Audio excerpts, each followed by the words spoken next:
isoler le bâti avant 1948. Conférence animée par Thomas Renaudin, chargé de mission copropriété à l'Agence parisienne du climat. Thomas, c'est à vous. Bonjour à tous. Pour commencer, tout d'abord, je vais m'excuser pour les personnes qui sont restées bloquées dehors. Évidemment, on n'est pas satisfait de vous recevoir dans des conditions comme celle-ci. En même temps, on se réjouit que cette conférence attire autant de monde et que le sujet vous passionne. Et voilà, bon, je vois qu'on laisse un petit peu rentrer des gens. Alors, donc moi je m'appelle Thomas Renaudin, je travaille à l'Agence parisienne du climat et je suis le chargé de mission qui s'occupe... Je vais parler plus fort. Est-ce que vous m'entendez bien? C'est mieux, ok. Pas trop près. Donc voilà, je suis conseiller pour l'accompagnement des copropriétés à l'Agence parisienne du climat. Je m'occupe du 18e arrondissement. Et voilà, je vais pas vous parler beaucoup parce qu'on a un casting de choix avec des intervenants qui sont tous très qualifiés aujourd'hui. Je crois que j'ai une petite slide pour vous les présenter. Ah, pardon. Hop. Donc voilà, alors pas forcément dans l'ordre à côté de moi. François Marconneau, qui est ingénieur au CEREMA et qui travaille spécifiquement sur toutes les questions de performance énergétique dans le bâti ancien. Ensuite, Laurent Lomonaco et José Rocha-Goncalves, qui sont deux architectes qui ont travaillé sur un projet de rénovation d'un immeuble de 1850, qui vont vous présenter. La troisième partie sera assurée par Monsieur Le Ricollet, qui est directeur du service du paysage de la rue à la direction de l'urbanisme de Paris, qui va vous expliquer un petit peu comment la direction de l'urbanisme reçoit les demandes et comment elles sont instruites. Et puis enfin, Louise Ranck de l'Ordre des architectes, qui va vous rappeler un petit peu le rôle de l'architecte dans un projet de rénovation et comment ça se conduit. Voilà. Juste une petite précision, Thomas, mais technique pour le public. Sachez qu'il y a des replays aussi, hein, Thomas, qui seront diffusés de l'ensemble des conférences, donc vous pourrez la revoir ultérieurement. Et puis les présentations qui sont présentées également aujourd'hui, elles seront envoyées au public. Voilà. Merci Thomas, bonjour à tous. Est-ce que vous m'entendez bien là? Ici? Voilà, on gère le... Non, c'est monsieur qui gère le son, voilà. Est-ce que là ça va? Non, toujours pas? Bon, je vais essayer de parler plus fort. C'est bon?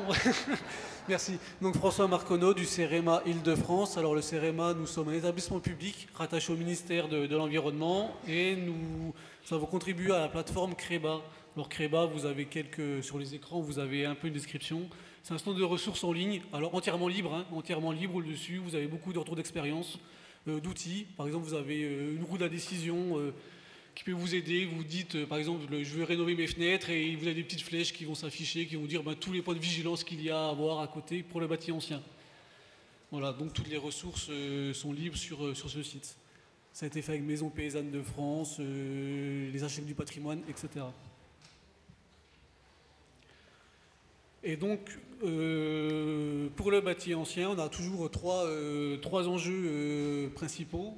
Donc la dimension patrimoniale, toujours. Alors là, c'est pas moi qui vais en parler, hein, ça sera plutôt après. La dimension énergétique et environnementale, c'est quand même l'objectif final. Et donc la dimension technique, sur laquelle je vais plus m'attarder sur cette première partie. Voilà, on considère qu'on n'isole pas un bâti ancien comme on isole un bâti béton d'après-guerre, avec des problématiques qui sont différentes. Notamment, le gros enjeu dans le bâti ancien, ça va être l'humidité. L'humidité, alors là, c'est des petits graphiques qui ont été faits. Donc vous retrouvez ces graphiques sur le site CREBA, hein, de façon libre. Autant le bâti récent, vous n'avez pas de transfert de vapeur d'eau à travers le mur. Vous avez tout ce qui est par vapeur, isolant, mur, et la vapeur d'eau ne va pas traverser. Pour le bâti ancien, à sa conception, c'est différent. Alors, suivant le type de bâti ancien, les transferts d'humidité sont différents, hein. On n'aura pas les mêmes transferts dans un bâtiment haussmannien que dans un bâtiment en pan de bois. D'accord? Mais vous avez toujours de la vapeur d'eau qui peut traverser. Et donc, avant toute isolation, le traitement de cette vapeur d'eau est à prendre en compte. Donc si on parle des murs en premier pour le bâti ancien, donc les quatre solutions sont toujours possibles, alors plus ou moins possibles, hein, suivant les cas. La première, isolation par l'extérieur, alors là on connaît assez bien. Alors dans la limite des règles d'urbanisme, on se rend bien compte que dans des bâtiments haussmanniens, ça va être compliqué de venir isoler par l'extérieur. C'est toujours possible dans certains cas sur les cours intérieurs, pourquoi pas, sur les endroits cachés, sur les bâtiments en pan de bois. Ensuite, l'isolation par l'intérieur. Alors l'isolation par l'intérieur, toujours en prenant en compte l'humidité. C'est-à-dire qu'on va toujours privilégier tout ce qui est laine, par exemple. Alors les laines minérales. Et on ne va pas mettre un pare-vapeur, mais plutôt un frein à vapeur. Et idéalement, un frein à vapeur hygrovariable qui va vous aider à réguler l'humidité qui va traverser le mur. D'accord ? Le but, ça ne va pas être de bloquer l'humidité à l'intérieur du bâtiment, mais ça va être de la réguler. Ensuite, pour les isolations par l'intérieur, vous avez toujours la solution aussi isolant sous vide. L'isolant sous vide qui va prendre beaucoup moins de place. Parce qu'une isolation par l'intérieur, on se rend bien compte que c'est un deux inconvénients majeurs. Hein. Le premier, c'est qu'on va couper l'inertie des murs en pierre. Quand même, dans les bâtiments en pierre, on a une belle inertie, surtout pour le confort d'été, qui est un vrai enjeu pour demain. Hein, le confort d'été dans les villes comme Paris, avec les effets d'îlot de chaleur. Donc l'ITI, on risque de bloquer l'inertie, et en plus, on va perdre de la surface. On perd de la surface, et on sait que voilà, dans les appartements, chaque mètre carré est important et à conserver. Donc on peut avoir une isolation sous vide, pourquoi pas, qui est beaucoup plus fin, qui est aussi plus cher, pour avoir une isolation performante. Pour la mise en œuvre, pour l'isolation par l'intérieur, il faut surtout faire attention à une bonne jonction du frein vapeur. C'est-à-dire que si vous avez des trous ou des ruptures de frein vapeur, vous pouvez avoir de l'humidité qui va s'engouffrer à l'intérieur, qui va condenser derrière l'isolant, et là ça risque d'abîmer le bâtiment existant. Ensuite, l'isolation répartie, alors là ça sera plutôt pour les bâtiments en pan de bois. Les bâtiments en pan de bois, on peut très bien envisager de vider les entrepoutres. Alors en faisant attention que ce ne soit pas ces entrepoutres qui tiennent le bâtiment, hein. Ça nous est déjà arrivé, on enlève les entrepoutres, en fait les poutres qui sont là, pour contenir le bâtiment finalement sont anciennes, hein. Elles ont 400, 500, 600 ans. Et elles ne sont pas toujours en bon état pour maintenir le bâtiment. Auquel cas, il faut étayer le temps des travaux. Et derrière, on peut re-remplir, par exemple, par du béton de chanvre, qui va isoler le bâtiment en plus. Et pour finir, on ne parle pas d'isolant, mais une solution qui est beaucoup utilisée, ce n'est pas une isolation thermique, mais une correction thermique. Une correction thermique, le principe, ça va venir de mettre un enduit isolant de quelques centimètres.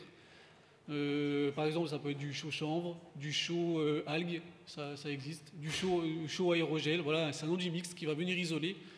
Alors l'avantage déjà, ça va prendre beaucoup moins de place à l'intérieur, et ça ne va pas couper l'effet d'inertie de la pierre. Donc vous allez conserver quand même des bâtiments plus confortables en été que si vous avez mis un isolant par l'intérieur. Même si la performance de l'isolation au final sera moins bonne. Mais le but, c'est vraiment de couper l'effet de paroi froide et de couper le front froid qui pourrait rentrer. Pour tout ce qui est mur, sur le site Créba, toujours, vous avez un outil qui s'appelle Opera, que n'importe qui peut télécharger. Alors, c'est un peu technique, hein, mais n'importe qui peut le télécharger. En fait, c'est sous forme de tableur, où vous rentrez un peu vos caractéristiques de mur, et on va vous dire ce qui est possible, pas possible, et les points de vigilance. Les points de vigilance, surtout vis-à-vis de l'humidité.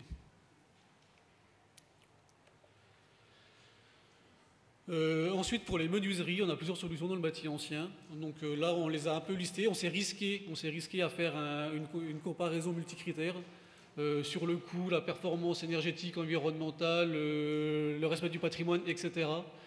Donc ça vaut ce que ça vaut, suivant les cas, toujours. Donc on peut faire une simple réparation, qui sera beaucoup moins efficace, mais là, on laisse la fenêtre à l'identique. Il y a un changement de vitrage. L'installation d'une double fenêtre qui se fait beaucoup, donc une deuxième fenêtre derrière la première, qui est très performante, qui est à la fois performante pour l'énergie, mais également pour l'acoustique. Et le changement de fenêtre. Alors le changement de fenêtre à l'identique, il faut le faire à l'identique. Quoi qu'il en soit, quand je range une fenêtre, il y a un point essentiel à respecter, c'est la ventilation. C'est-à-dire que vous allez modifier, par exemple, un appartement sans ventilation, vous allez remplacer des fenêtres non étanches, où l'air pouvait circuler, par des fenêtres étanches où l'air ne circule plus. D'accord ? Et c'est à ce moment-là, si vous n'étudiez pas la ventilation à côté, il y a des vrais risques de pathologie, avec de l'humidité qui va rester dans l'appartement et qui va pouvoir condenser à différents endroits. Donc toujours un changement de fenêtre, l'accompagner d'une réflexion sur la ventilation. Ça peut être des grilles si on ne peut pas faire autrement, réutiliser des conduits de ventilation naturelle, pourquoi pas avec des ventilations hybrides ou mécaniques au niveau de la copropriété. Pour finir un peu sur cet aspect technique, voilà le bâti ancien, donc la gestion de l'humidité est quand même un enjeu qui est assez compliqué à gérer dans certains cas.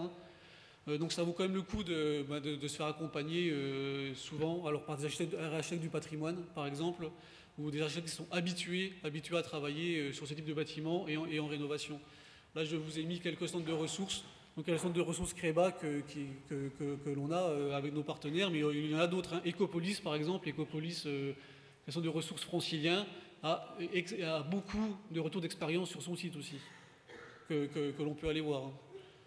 Voilà, l'Agence parisienne du climat a aussi des retours d'expérience. Puis après, il y a plusieurs annuaires qui existent pour retrouver finalement des personnes pour vous accompagner. Là, je ne sais pas du tout si j'ai tenu le... C'est parfait. Merci beaucoup, François. L'agence LALM, maintenant, vous présente un projet 82 rue Marguerite de Rochechouart. Celui-là ? Alors bonjour, donc Laurent Alphonse Le Monaco, donc je suis architecte. Donc on m'a appelé aujourd'hui pour vous parler un petit peu du bâti avant 1948. Et puis évidemment mon collaborateur José Rocha-Gonçalves, j'ai suivi le projet de près. Voilà. Donc aujourd'hui on va vous présenter plusieurs points, des points déjà un peu génériques. Qu'est-ce que ça veut dire un bâti avant 1948 ? Mais aussi toute la diversité qui existe dans le bâti avant 1948. On a tendance à résumer ça énormément par le simple immeuble haussmannien, alors qu'en fait il y a des situations de construction qui sont totalement différentes, mais avec des pathologies qui sont assez similaires.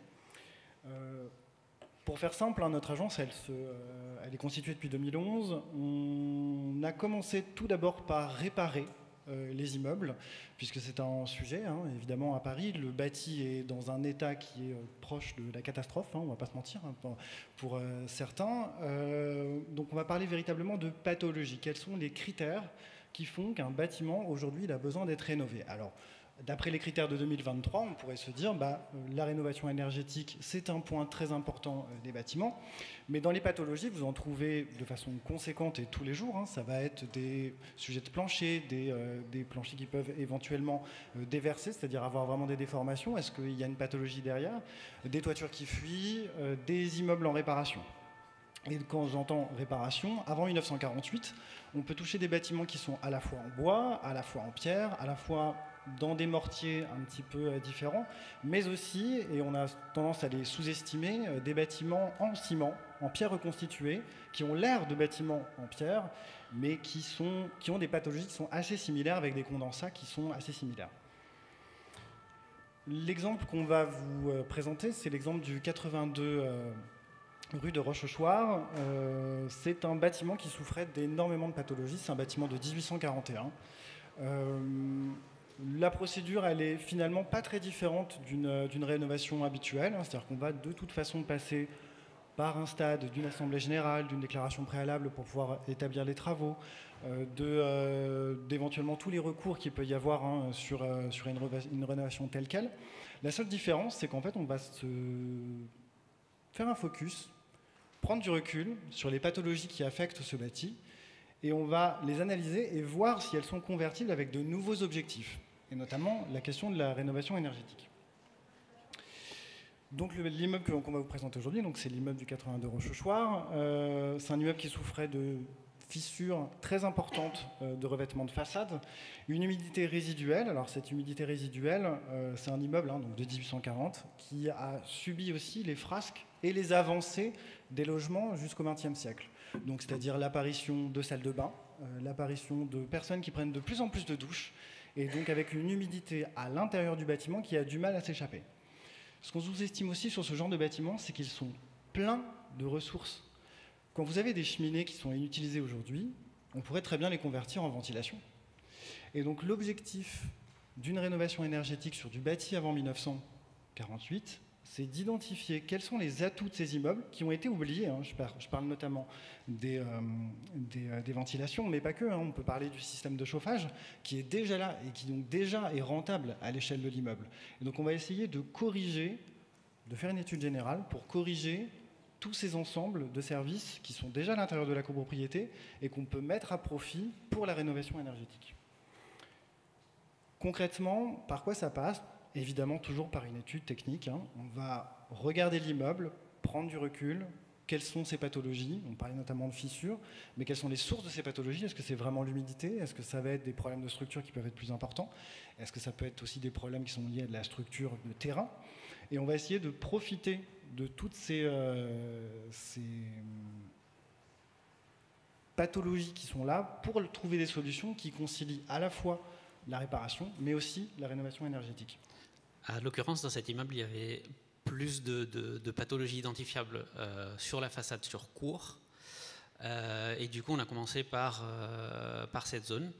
Et en simplement superposant les fissures qu'on relevait sur les images caméra thermiques que l'on a du DTG, on a pu identifier tout un tas de zones à problème. Puis on s'est rendu plusieurs fois dans chaque appartement pour relever ce qui pouvait causer ce type de dégâts. Et cela nous a permis d'identifier plusieurs points à prévoir lors du traitement du ravalement qu'on devrait sans doute adresser, notamment les pans de bois qui font partie de la structure de l'immeuble. Au-delà de la façade à ravaler, on avait des demandes de la part du conseil syndical d'adresser les points d'eau chaude sanitaire, de chauffage, ventilation, électricité. La chaudière existante était plutôt performante, donc elle était très récente. Le souci était plutôt sur le ressenti des occupants, puisqu'il y avait des retards entre l'appel d'eau chaude et l'arrivée de l'eau chaude pour une douche. Et ça peut être tout simplement du gaspillage quand ça prend 3, 4, 5 minutes à arriver. Et donc on a mis en place des solutions ponctuelles, parce que comme c'est c'est un bâti avant 1948, on ne peut pas simplement ouvrir tous les réseaux de haut en bas et tout remplacer. Il faut y aller à la juste mesure et traiter les réseaux ponctuellement. Et donc ce que l'on a noté pour le chauffage, c'est qu'il y a des difficultés de faire des réglages justement entre différents appartements. Pour la ventilation, on a noté qu'il y avait plusieurs problèmes d'humidité et de fissures autour des fenêtres, et qu'il y avait aussi certains copropriétaires avaient changé de leur propre gré les fenêtres. Et justement, comme ce qu'évoquait notre collègue, cela avait créé des difficultés de ventilation, parce qu'en changeant la fenêtre, l'appartement était à un certain endroit plus étanche, et donc la circulation de l'air ne se faisait plus correctement. Et donc, au même moment où on rajoute, par exemple, de l'isolation sur un ravalement par l'extérieur, c'est le moment idéal pour réfléchir à la ventilation de l'appartement, parce que du coup, si on ne le fait pas, peut-être qu'on rajoute un bien et on crée un mal en même temps. L'analyse, elle a pour but justement d'avoir une vision globale. Quand vous intervenez à l'intérieur de votre appartement, vous avez une vision qui est locale, c'est-à-dire le confort lié à votre appartement. Les problèmes conséquents qu'ils peuvent avoir, c'est qu'on peut créer des problèmes à l'échelle de l'immeuble. On parlait notamment de l'isolation, de la surisolation de certains appartements. Quand vous changez vos fenêtres, sur un immeuble en pan de bois, l'humidité, elle doit sortir. Et elle doit sortir notamment par la façade. Et c'est exactement ce que dit notre collègue, c'est qu'on se retrouve avec des pathologies qui sont caractéristiques. Le bâti de avant 1900, il est caractérisé aujourd'hui par un problème qui est lié à la surisolation des bâtiments. C'est-à-dire qu'on isole, mais on ne laisse plus l'air circuler, on n'arrive plus à traiter l'humidité à l'intérieur de l'immeuble. Et évidemment, ça affecte à la fois le confort d'été, le confort d'hiver, puisque de toute façon, un espace humide, vous avez du mal à le faire chauffer. Alors, plus votre espace contient l'humidité, moins vous arrivez à le faire chauffer. Donc pour ça, il faut revenir à une situation saine. Et une situation saine, ça parle aussi de global à l'échelle de l'immeuble. On parlait tout à l'heure de l'eau chaude sanitaire. L'eau chaude sanitaire, la difficulté pour certains copropriétaires, ne serait-ce que de régler la bonne température et ne pas se retrouver à ouvrir les fenêtres, c'est un sujet. Et c'est un sujet parce que plus l'immeuble a chaud, et plus en fait l'humidité aussi circule à l'intérieur de l'immeuble. Les conséquences de tout ça, elles sont assez simples. C'est que on a des ressources, je vous parlais tout à l'heure des cheminées, notamment dans certains immeubles, on peut les utiliser aujourd'hui pour installer des ventilations générales à l'immeuble, tout en gardant la chaleur et en réglant l'hygrométrie à l'intérieur de l'immeuble. C'est ce qui a été fait sur le 82 rue de Rochechouart, et donc l'impression, je dirais le ressenti d'humidité et donc de froid à l'intérieur des immeubles, il peut être réglé, ne serait-ce qu'en réutilisant les cheminées aujourd'hui, et en installant une ventilation mécanique qui sert à l'immeuble. Les ressources, vous en avez d'autres. Donc là, par exemple, sur le chantier, on voit les dégâts que ça peut causer. On est obligé de retrouver ce qu'on appelle une purge, c'est-à-dire qu'on enlève tous les revêtements de façade et on analyse le bâti, et on s'aperçoit effectivement que l'ensemble des bois sur l'immeuble, à cause de cette hygrométrie, est pourri. Donc il faut la remplacer, la consolider lorsque c'est possible. Évidemment, ce n'est pas sans frasques qui sont liés aussi aux rénovations qui ont eu lieu dans les années 50-60, puisque le bâti, avant 1948, a aussi été rénové après-guerre, malheureusement avec des revêtements qui sont parfois totalement inadaptés au support. Donc le bois, par exemple, n'aime pas du tout le ciment. Une façade rénovée en ciment dans les années 60, qui était le matériau magique pour éviter l'humidité, eh bien aujourd'hui, ça pose des problèmes très concrets, où on a des disparitions complètes de poutres à cause de ça. Justement, ça faisait partie des zones qu'on avait identifiées en superposant les caméras thermiques et le résultat. Une fois qu'on a fait la purge, on s'est retrouvé avec des patchs de reprise de l'enduit au ciment. Et derrière ce ciment, quand on l'enlevait, c'était clair et net, les pans de bois étaient épais comme des feuilles.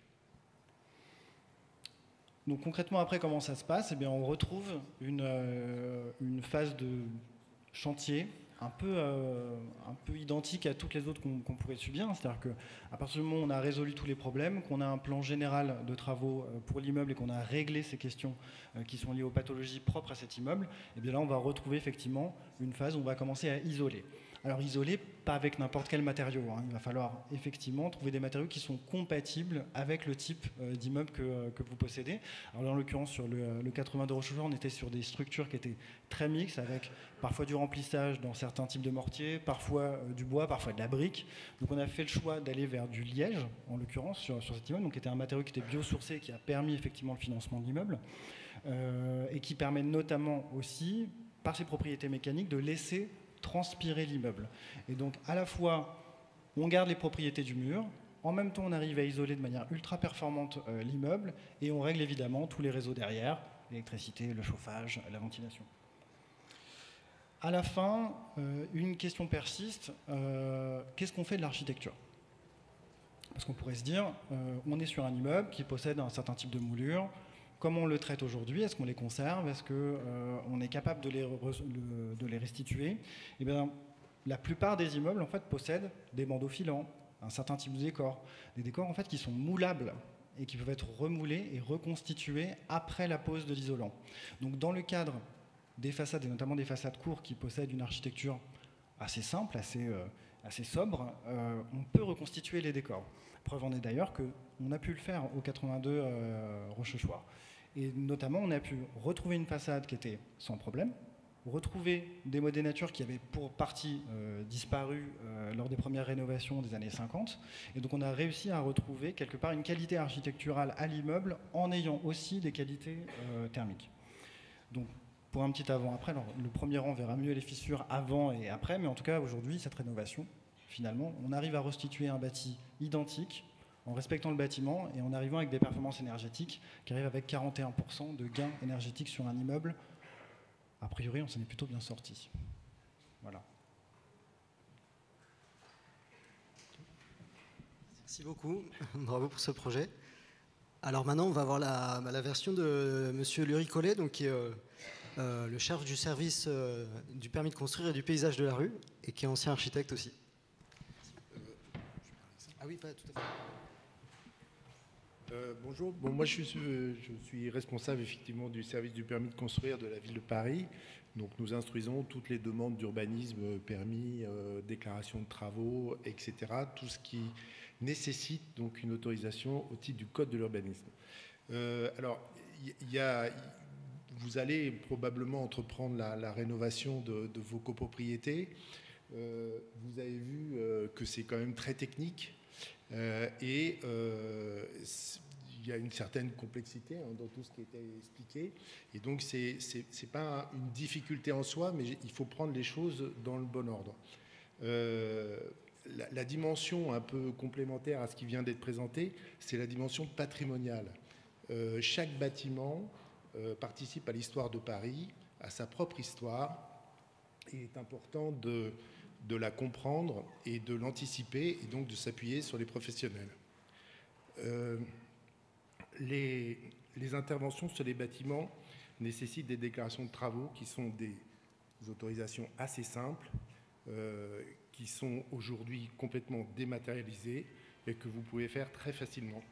La déclaration de travaux permet, entre autres, d'obtenir l'avis de l'architecte des bâtiments de France, qui dans Paris est un avis quasi obligatoire. Alors, pour simplement permettre le déroulement convenable de vos travaux, je vous encourage à déposer vos déclarations de travaux le plus tôt possible dans le process d'étude de vos chantiers. Ça permettra d'avoir l'avis de l'architecte des bâtiments de France, de comprendre aussi le caractère patrimonial de vos bâtiments et d'anticiper ces questions. L'instruction est assez courte, elle est à peine de 2 mois. C'est donc des choses qu'il faut anticiper le plus possible. Et le process est franchement très très simple, puisque tout est encore une fois dématérialisé. Et les documents à déposer sont aussi de manière très simple, et tous les architectes sont aguerris à ce type de démarche, et donc voilà, ça fonctionne assez bien. Nous, on encourage beaucoup que l'ensemble des travaux soient déclarés dans les déclarations préalables. Ça permet de comprendre le contexte de votre rénovation énergétique et de bien comprendre les problématiques que vous soulevez. Le code de l'urbanisme impose donc des DP pour les ravalements, qui sont en général de simple nettoyage, puisque ça peut être le cas. C'est le cas aussi donc, des isolations par l'extérieur, qui sont alors, des ravalements un peu améliorés, mais des modifications esthétiques de vos bâtiments. Voilà. Rarement, les permis de construire sont exigés, sauf quand il y a des modifications de surface, démolition, habitable, reconstitution. Souvent, vous serez dans le cadre de la simple déclaration de travaux. Voilà. Je peux aussi vous conseiller de prendre contact via le site de la ville de Paris avec les architectes, vous voyez, ou les instructeurs du permis de construire qui peuvent vous guider, et puis prendre contact aussi avec le BASU, le bureau d'accueil et services à l'usager, qui peut aussi vous apporter un certain nombre de renseignements et d'accompagnement technique, y compris avec l'APC d'ailleurs, qui consulte au BASU. Voilà. Je ne sais pas si vous avez des questions sur ces aspects-là. Ce que je peux peut-être vous proposer, c'est de prendre les questions à la fin. Ce sera plus facile pour traiter, mais vous restez avec nous, bien sûr. Et simplement pour dire, par exemple, pour le BASU, c'est assez facile aussi de prendre rendez-vous en ligne. Vous avez parlé des services numériques. Tous les rendez-vous sont en ligne. C'est accessible. Je vous conseille de ne pas hésiter. Si vous avez vraiment des doutes sur l'aspect patrimonial de votre bâtiment et sur... Alors en général, ce sont souvent les architectes qui prennent contact avec nous, donc on les accueille et on les renseigne, on les guide. On travaille aussi de manière très rapprochée avec les architectes des bâtiments de France. Donc certes, ils émettent des avis officiellement dans le cadre de l'instruction, mais on a aussi des occasions d'échanger sur un certain nombre de cas, puisque parfois, effectivement, on peut croiser des cas un petit peu difficiles. Merci beaucoup. Vous restez pas loin pour les questions. Et donc, en dernier intervenant, Louise Rank, qui est architecte et conseillère ordinale à l'Ordre des architectes d'Île-de-France. Bonjour. Alors, bonjour à tous. Donc, je suis architecte, je travaille aussi, entre autres, pour des copropriétés. Mais ici, je suis là en tant qu'une des 30 conseillères élues à l'Ordre des architectes d'Île-de-France. Donc, qu'est-ce que c'est l'Ordre des architectes? Je vais réexpliquer en quelques mots parce que tout le monde ne connaît pas forcément dans le détail. C'est une institution qui a pour mission, déjà, qui a deux grandes missions. D'abord, de veiller au respect du code de déontologie des architectes, puisque les architectes sont une profession réglementée, comme les avocats, les notaires, les médecins. Et on a un certain nombre d'obligations, de règles déontologiques à respecter, qui font par exemple que nous ne devons pas avoir d'intérêt commercial avec des partenaires ou des participants à un projet architectural. Très concrètement, par exemple, ça veut dire que nous ne touchons pas de commission de la part des entreprises ou des autres intervenants d'une opération. On a aussi un devoir de conseil envers nos clients, les maîtres d'ouvrage. On a un devoir de confraternité aussi et d'assistance mutuelle entre confrères et consoeurs. Donc voilà, il y a des règles déontologiques, une sorte d'éthique qui fait qu'on a aussi une autre mission à l'ordre, qui est celle de tous les architectes, qui est de défendre la qualité architecturale. Donc les pouvoirs publics ont décidé que l'architecture était d'intérêt public, qu'elle avait un rôle social dans le vivre ensemble, dans la qualité du cadre de vie, dans la qualité des villes, dans le renouvellement des villes. Et donc l'ordre régional, qui est aussi une instance nationale, œuvre à faire connaître et reconnaître cette qualité architecturale. Et entre autres, depuis plusieurs mandats, l'Ordre d'Île-de-France a mis une de ses priorités est d'œuvrer pour la transition écologique et donc lutter contre le réchauffement climatique. Et évidemment, donc, ça se traduit par baisser les consommations d'énergie, puisque le secteur du bâtiment est un des plus consommateurs, entre 35 et 40% des émissions de gaz à effet de serre sont dues au secteur du bâtiment dans son ensemble, mais donc dans lequel le chauffage a une très grande part. Donc on a cet objectif en tant qu'architecte pour œuvrer pour cette transition écologique de veiller à l'économie d'énergie, à la performance énergétique des bâtiments, les copropriétés, mais aussi tous les autres, les équipements publics, les bureaux, les logements individuels. Donc ça s'est traduit par plusieurs événements qu'on a organisés. Ben là, vous avez déjà, voilà, sur le slide, un événement qu'on a organisé en 2019 avec toutes les organisations professionnelles qui travaillent dans le secteur, dans l'écosystème des rénovations de copropriétés et des rénovations thermiques en particulier. Et on a édicté un ensemble de mesures qui s'appelle « Faire plus et mieux pour les copropriétés » avec tous ces partenaires avec qui on travaille, des notaires jusqu'aux énergéticiens ou aux agents immobiliers, pour faire des propositions au pouvoir public pour améliorer et massifier la rénovation thermique des copropriétés. Donc, on considère qu'en tant qu'architecte, c'est important qu'on ait cette vision globale d'un projet, parce que comme vous avez vu, il y a cet impératif de réduire les consommations d'énergie, qui est encouragé par des aides financières, mais il y a aussi plein d'autres contraintes. Vous avez vu, aujourd'hui, on a parlé des contraintes patrimoniales, qui sont fortes à Paris, et aussi des contraintes, bien sûr, financières, des contraintes techniques, des contraintes d'usage, puisque isoler, ça implique aussi un certain nombre de transformations, soit de la perte de surface quand on isole par l'intérieur, ou isoler des pignons qui sont mitoyens quand on isole par l'extérieur. Donc il y a aussi une mise aux normes ou un certain nombre de travaux de réparation à mettre en œuvre quand on fait un projet global de rénovation. Il n'y a pas que l'aspect thermique. Donc il faut prendre tous ces paramètres et arriver à en faire la synthèse pour trouver le meilleur compromis possible sans perdre de vue l'objectif de performance énergétique.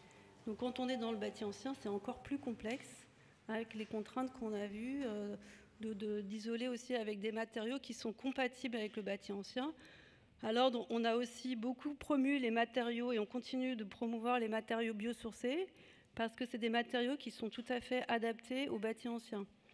Donc, on a parlé là du liège, mais on a aussi la fibre de bois pour isoler, qui est très respirante, qui est très perspirante, qui permet le transfert de vapeur d'eau à travers la paroi, peut-être encore plus que le liège.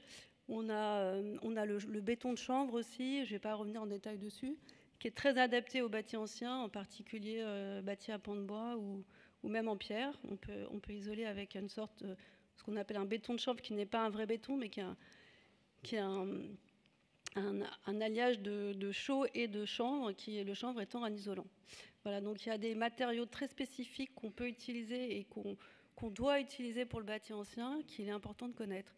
Et le rôle de l'architecte, c'est de prendre en compte ces contraintes. Donc, juste pour continuer un peu plus concrètement de vous expliquer en quoi consiste le rôle des architectes, alors je suis dans le mauvais sens, on a fait une petite plaquette que je vous présente ici très rapidement pour vous réexpliquer un peu plus en détail les différentes étapes d'une rénovation de copropriété. Donc là, on a fait une petite plaquette qui se déroule sur plusieurs slides. D'un côté, ce que doit faire la copropriété, et en particulier le conseil syndical. Je pense que beaucoup d'entre vous font partie d'un conseil syndical, et c'est souvent eux les moteurs essentiels d'un projet, surtout quand c'est un projet complexe comme une rénovation thermique. Donc c'est un acteur essentiel pour le suivi du projet, mais aussi pour mobiliser tous les copropriétaires. Donc ils sont souvent à l'initiative de la démarche d'engager des travaux. Alors ça commence souvent par faire un diagnostic, s'il n'a pas déjà été fait. En tout cas, c'est l'étape indispensable par laquelle commencer, c'est faire un diagnostic. Donc, vous êtes probablement, la plupart, surtout de Paris ou de région parisienne, vous avez sûrement entendu parler par l'APC ou par vos agences locales de l'énergie du diagnostic technique global, le DTG, qui est la première étape qui est quasiment imposée pour faire un diagnostic complet d'une copropriété, aussi bien thermique que architectural et technique. Donc, faire ce bilan initial, c'est indispensable. Le syndic et le conseil syndical doivent rassembler les documents nécessaires à ce diagnostic, les plans, les anciennes factures, les contrats d'entretien, etc. Et l'architecte, pendant ce temps-là, lui, il doit expliquer sa méthodologie, expliquer ses compétences dans le domaine. Il faut bien veiller à ce qu'il ait une certaine compétence spécifique à la rénovation des copropriétés, qui est un domaine qui est assez particulier. Et il va les aider à définir la mission déjà dès le diagnostic. De quoi on va avoir besoin, qu'est-ce qu'on va chercher comme information, qu'est-ce qu'on va regarder sur l'état du bâtiment. Et il va aussi, l'architecte, si du moins vous passez par une équipe pluridisciplinaire, il va rassembler les autres acteurs de l'élaboration du DTG, donc l'ingénieur thermique et l'ingénieur financier, qui sont les trois partenaires essentiels pour arriver à mener à bien un projet jusqu'au bout. Donc il va présenter le contrat, puisqu'il y a une obligation aussi en tant qu'architecte d'élaborer un contrat en accord avec le maître d'ouvrage. Il vous expliquer le contenu des différentes étapes de la mission. Donc je passe un peu vite, mais on va, à l'issue du DTG, l'équipe de maîtrise d'œuvre va vous proposer plusieurs scénarios en accord et en discussion avec vous pour savoir ce qui correspond le plus à vos besoins et à vos attentes. Et puis, à l'issue de ce diagnostic définitif, puisqu'il y a une étape intermédiaire et puis un rapport définitif, vous allez avoir aussi une simulation des aides en corrélation avec les travaux qui ont été présentés dans les différents scénarios et voir dans les grandes lignes combien ça va coûter et à quelles aides vous avez droit aussi en fonction de vos revenus. C'est à ça que sert l'ingénieur financier, à vous dire individuellement quelles sont les aides possibles. Une fois que vous avez fait ce DTG et si vous décidez de poursuivre dans les travaux, vous allez choisir un scénario probablement ou peut-être quelques options. Et là, c'est la deuxième étape. On rentre dans l'étape de préparation des travaux, le contrat de maîtrise d'œuvre. Et là, l'architecte va vous aider à superviser les diagnostics techniques. Il y aura une mise à jour de l'étude thermique parce que les solutions techniques qui vont être étudiées vont peut-être changer un petit peu le scénario initial parce qu'on va découvrir en fonction des diagnostics plus poussés qu'il y a des contraintes dont on n'avait pas toujours connaissance au début. Voilà. Et donc vous allez arriver à un programme de travaux définitif qui va être décrit dans le détail et qui va être chiffré par des entreprises selon toutes les mêmes prescriptions. Donc vous allez pouvoir comparer les devis et l'architecte est là pour vous conseiller. Il a un rôle de conseil de la maîtrise d'ouvrage pour vous aider à choisir l'entreprise et l'offre la plus adaptée. Et puis ensuite, il y a la préparation du chantier. Donc le maître d'ouvrage, le conseil syndical, très souvent, s'implique souvent beaucoup dans le suivi de chantier parce que c'est important. Les syndics, plus ou moins, ça dépend des syndics, mais c'est important que le conseil syndical suive toutes les étapes, y compris celle du chantier, pour arriver à bon port au terme des travaux qui correspondront à ce que vous avez choisi et défini au départ comme travaux et de l'objectif de performance thermique qui est visé.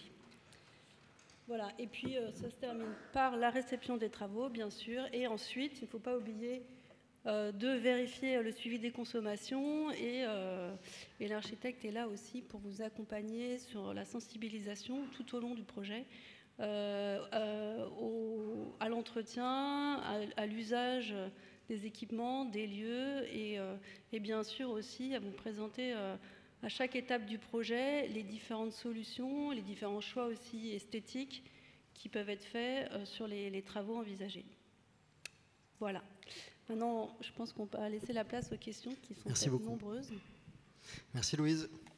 On va faire passer donc des micros dans la salle pour prendre quelques questions. Le temps que ça s'organise, est-ce que je peux vous proposer chacun de dire un mot, qu'est-ce qu'il faut retenir de cette conférence, de chacun votre point de vue?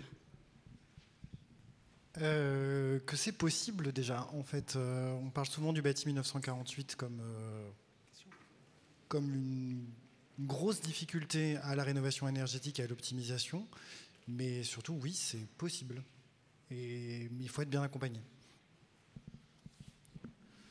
Oui, je dirais la même chose, c'est possible. On a plein de retours d'expérience qui montrent que ça marche très bien. Voilà, avec une phase conception, il faut être très attentif quand même au choix des isolants et aussi au respect des règles d'urbanisme pour l'aspect patrimonial et après on y arrive. Moi je dirais, je reviendrai sur l'importance de faire un diagnostic exhaustif et de choisir des solutions ensemble parce que c'est un travail d'équipe, aussi bien l'équipe de maîtrise d'œuvre que la maîtrise d'ouvrage. Et c'est ça qui permet d'aller jusqu'au bout et de rester ambitieux, c'est de travailler en équipe. Oui, c'est exactement ça. Une campagne de travaux d'amélioration énergétique c'est quelque chose de pluridisciplinaire par défaut. Donc il ne faut pas hésiter à consulter plusieurs bureaux d'études et surtout se faire accompagner par des architectes, des cabinets, même votre syndic gestionnaire. Merci. Évidemment, je pense la même chose. Rénover un bâtiment, ça peut être plus ou moins ambitieux, mais c'est souvent, on le voit, des problématiques complètes en fait. C'est un petit peu comme, on ne va pas dire reconstruire, mais réinventer l'équilibre, en tous les cas énergétique d'un bâtiment. Ça peut aller assez loin. Ça touche un peu toutes les parties, on l'a vu, il y a les parties techniques, les chaudières, la ventilation, les matériaux de façade, souvent les toitures, souvent les fenêtres, souvent les baies, souvent les fermetures. Si on isole par l'extérieur, il faut réinventer tout le langage architectural de l'immeuble. Donc on voit que tout de suite, ça peut prendre des proportions très importantes. C'est vraiment redonner vie à un bâtiment, enfin le faire passer les siècles en fait, lui redonner un autre sens. C'est très important. C'est très important que ce soit pluridisciplinaire, vraiment s'appuyer sur les architectes, sur les sachants, parce que c'est retrouver une sorte d'équilibre un peu général, et que tout ça, c'est quand même certes une grande aventure qui s'étale aussi dans le temps. J'ai vu qu'il y avait on n'a pas beaucoup parlé de toutes les phases, sauf madame en a parlé, mais effectivement, il y a beaucoup de phases. Il faut prendre les choses et les problématiques dans le bon sens, trouver les bonnes réponses. Il faut être assez agile. Donc voilà, donc c'est une vraie aventure dans laquelle je pense et l'APC, et les maîtres d'œuvre, et l'ordre, et la ville de Paris vous accompagnera. Voilà, allez, on prend les questions. Madame, je vous laisse vous présenter, poser votre question. Bonjour, technicienne des bâtiments de France. J'avais une question pour l'agence d'architecture LALM. Je ne sais pas si je prononce bien. C'était pour savoir, vous aviez fait une épaisseur de combien pour votre isolation au liège? C'était 17 cm. Voilà, bah, c'était une réponse courte. Madame. Oui, merci. Marie-France. Oui. Alors moi, c'était une question à nos architectes également. Vous parliez très justement de conserver les conduits de cheminée. Et n'est-il pas possible de conserver une ventilation naturelle en se servant de ces conduits, peut-être en la forçant un petit peu, mais plutôt que de remettre encore des moteurs, c'est encore compliqué et différent. Qu'en pensez-vous? Et pardon, une question pour monsieur l'instructeur de la ville de Paris. Est-ce que vous avez souvent le problème des surplombs au-dessus de la voie publique pour éventuellement des immeubles qui supporteraient une isolation par l'extérieur? Merci. Alors du coup, je vais répondre à la première question. Sur le côté mécanique, c'est une question d'équilibre. En fait, on va essayer, avec le bureau qui s'occupe du calcul de la ventilation, on essaie toujours d'établir ce qui consomme le moins. Alors évidemment, on pourrait se dire que ce qui consomme le moins, c'est la ventilation naturelle, mais on n'est pas toujours dans un état de pression où l'immeuble le permet. Si vous avez des immeubles qui sont beaucoup plus hauts autour de vous, la question de la pression et donc du renouvellement d'air peut se poser, donc le recours aux mécaniques peut être nécessaire. Après, c'est une question d'équilibre. Si on arrive à faire des économies ailleurs, quelque part, c'est dépenser pour en économiser aussi beaucoup derrière. Et là, pour le coup, on voit ça avec le bureau d'ingénierie. Voilà. Monsieur, une question? Oui, bonjour, Michel Delmotte, j'ai déjà parlé ce matin. Sur le surplomb, pour répondre sur la question du surplomb qui a été posée. Donc, le PLU actuel et le PLU futur ont bien prévu d'accompagner en fait, ces questions d'isolation par l'extérieur des bâtiments. Et donc, le surplomb de l'espace public par rapport à la ligne d'alignement est autorisé à travers le PLU pour une vingtaine de centimètres. Voilà. Voilà, merci. Monsieur. Allez, je vais essayer de faire court, mais quand même, avant de poser ma question, qui sera une question très simple, même je vais vous dire laquelle après, mais je vous ferai quand même une petite intro avant.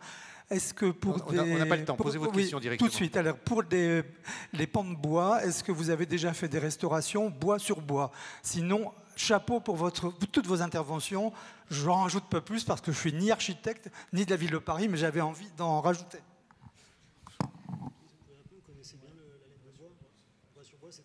Alors, qu'est-ce qui répond? Voilà. Oui, alors oui, on peut. Si la question est, est-ce qu'on peut mettre de l'isolant en fibre de bois? Oui, bien sûr, bah, c'est tout à fait compatible, hein, justement. La fibre de bois est un isolant respirant qui est assez perméable à la vapeur d'eau. L'enduit de revêtement extérieur doit être aussi respirant, bien sûr. Alors, le bois massif n'est pas un isolant, par contre. Il ne va pas isoler le bâtiment. Pas assez, en tout cas, beaucoup moins qu'un isolant, quel qu'il soit, qui est le principe d'un isolant, c'est d'être le plus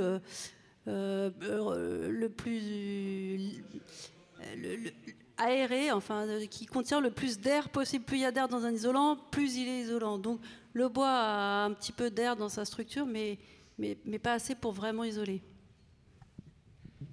Voilà. Monsieur, présentez-vous et votre question. Je suis président du conseil syndical d'un immeuble au boulevard Montparnasse. Je voudrais savoir quel est le problème posé par les chauffages collectifs au fioul. Dans un immeuble qui ne peut pas accéder ni au chauffage géothermique, ni au gaz. Alors, loin de moi l'idée de botter en touche, mais c'est beaucoup moins notre expertise ici. On a conduit à l'Agence parisienne du climat une étude sur le fuel il y a 2 ou 3 ans maintenant. Je pense que vous pouvez passer sur le stand de l'agence pour obtenir la documentation. Il me semble qu'il y a un problème de pollution locale aux particules fines, mais vraiment, c'est pas du tout la spécialité des gens qui sont ici, donc je suis désolé de ne pas pouvoir vous en dire plus. Voilà. Madame, votre question. Oui, bonjour, membre du conseil syndical d'un immeuble dans le Val-de-Marne construit en 1911. Nous faisons face à 2 contraintes.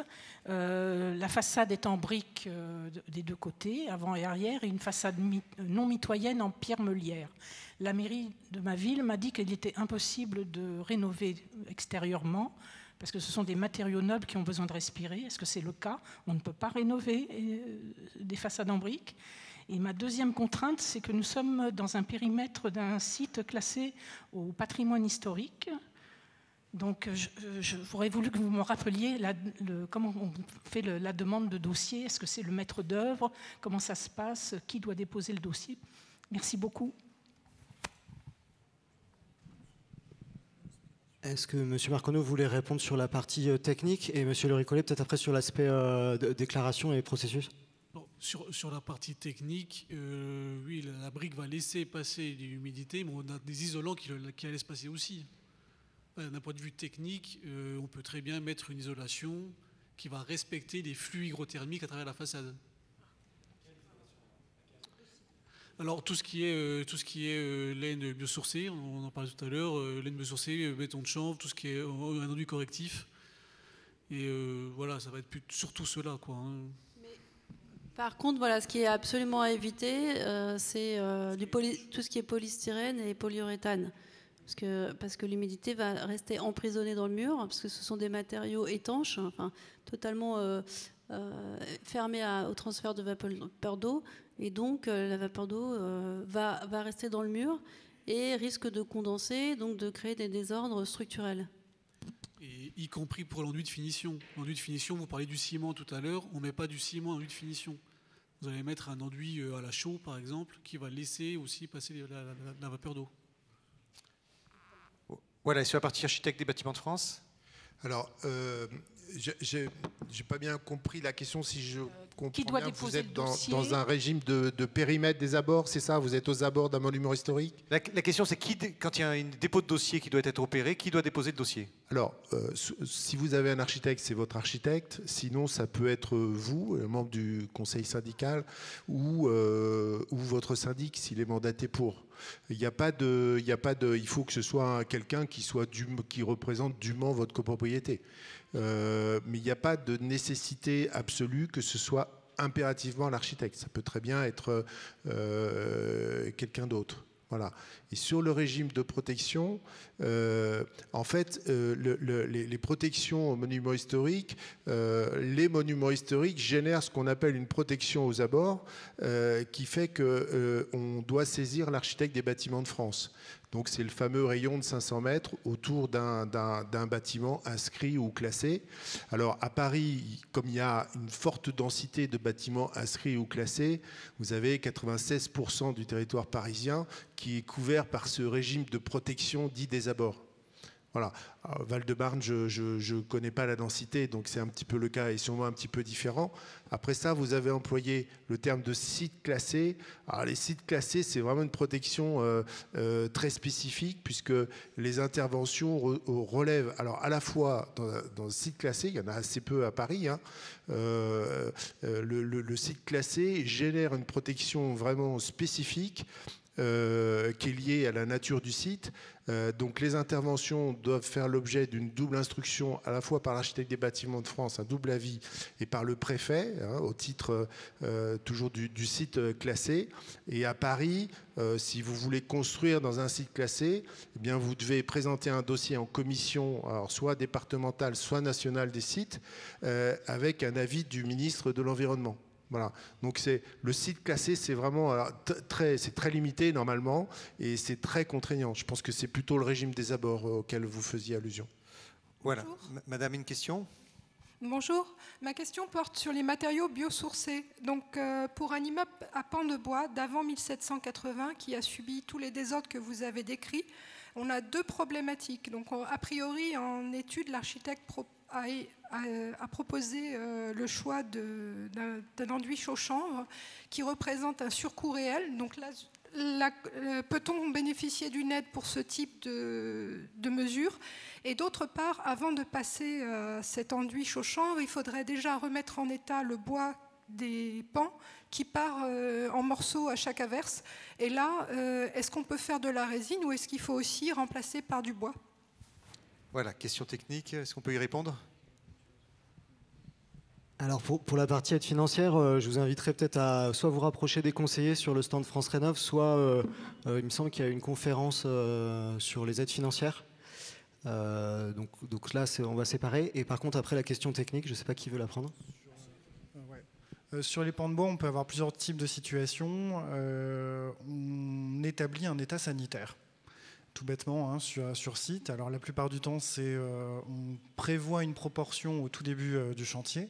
Et puis évidemment, lorsqu'on commence le ravalement, on stoppe les purges, c'est-à-dire le fait qu'on arrive à accéder enfin au pan de bois à ce moment-là, et on établit cet état sanitaire définitif, c'est-à-dire qu'en fait on va tester certains bois, est-ce qu'ils sont remplaçables à 100%, est-ce qu'on va les consolider effectivement par des types de résine adaptés au bois, ou alors cette fois-ci on peut même parfois s'en passer dans certains cas. Tu mentionnais tout à l'heure des moments où ils étaient non structurels et on pouvait les compléter par de l'isolant pour obtenir moins aussi d'épaisseur à la fin, parce qu'on a répondu 17 cm tout à l'heure sur un immeuble, sur le cas du 82 Rochechouart, mais ce 17 cm, il n'est pas automatique, il va dépendre de la résistance du bâtiment, du type de bois et évidemment des capacités mécaniques des bois présents et futurs, puisque si on les remplace, il va falloir qu'ils aient une résistance un peu plus forte. Voilà. Tu voulais une dernière question, monsieur? Oui, bonjour. Je m'adresse donc aux architectes de LALM. Vous aviez identifié des désordres au 82 rue Rochechouart, je crois, et les désordres que vous avez constatés sont exactement les mêmes que l'on a dans notre immeuble à nous. Sauf que de nombreux intervenants ont pour cible des apparts où il y a 60 lots ou 70 lots. Nous, c'est qu'une dizaine de lots. Est-ce que c'est dans votre cible ou pas? Alors... bonjour. Non, alors effectivement, on s'occupe principalement de copropriétés qui ne sont pas des copropriétés vastes. La raison, elle est simple, c'est qu'on est une petite agence et qu'on souhaite garder justement un contact avec les personnes. C'est des personnes qu'on suit sur 3, 4, 5 ans en fonction du type de travaux. Quand je dis c'est possible, c'est que, et notamment sur la rénovation énergétique, c'est que c'est possible pour tout le monde et qu'une petite copropriété a parfois pas forcément besoin de mettre en œuvre énormément d'argent pour arriver à ses fins. Évidemment, on traite des pathologies et donc forcément elles sont coûteuses à la rénovation, mais de toute façon il faudrait passer par cette case-là pour arriver à une rénovation énergétique et de toute façon éviter le péril quelque part de ces immeubles-là. Donc oui, des petites copropriétés, ça se fait, il faut juste trouver la personne qui veut vous suivre. Voilà. Voilà, ben c'était le mot de la fin, c'était un mot encourageant. On peut les applaudir, voilà. Merci, il y a plein de questions. Merci à vous toutes et tous.